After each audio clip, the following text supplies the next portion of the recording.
Tout pour investir. Le match des traders. Bonjour Dorian.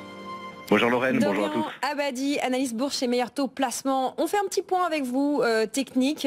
Il y avait beaucoup de macros US publiés hier. Dans une semaine sans Nvidia, peut-être que ça nous aurait beaucoup occupé. Comment réagissent les marchés européens ce matin ?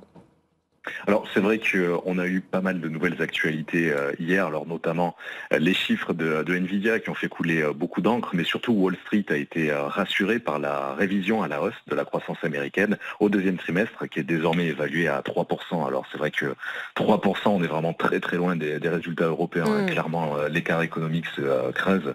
Donc cette révision positive a apaisé les craintes des investisseurs après ce fameux rapport décevant sur l'emploi début août qui avait déjà fait couler beaucoup d'encre à l'époque. Et en parallèle, on a eu hier également la consommation des ménages qui a été revue à la hausse, malgré des taux toujours très élevés. Voilà, donc on attend pour aujourd'hui, pour ce vendredi à 14h30, le PCE Core, c'est-à-dire la mesure d'inflation préférée de la Fed.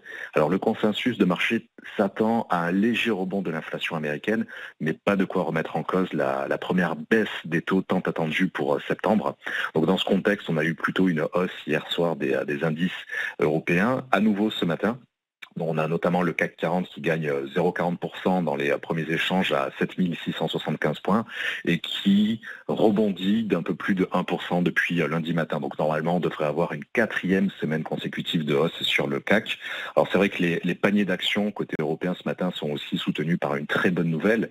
C'est le fait que nous sommes tombés en dessous des 2% d'inflation en Allemagne et en France. Dans les deux pays, en fait, on a les mêmes chiffres, c'est-à-dire qu'on est à 1,9% d'inflation sur un an en août contre 2,3% en juillet. Donc c'est une bonne nouvelle puisque bien sûr ça renforce à nouveau les perspectives de baisse de taux de la BCE dans les prochaines semaines. Voilà.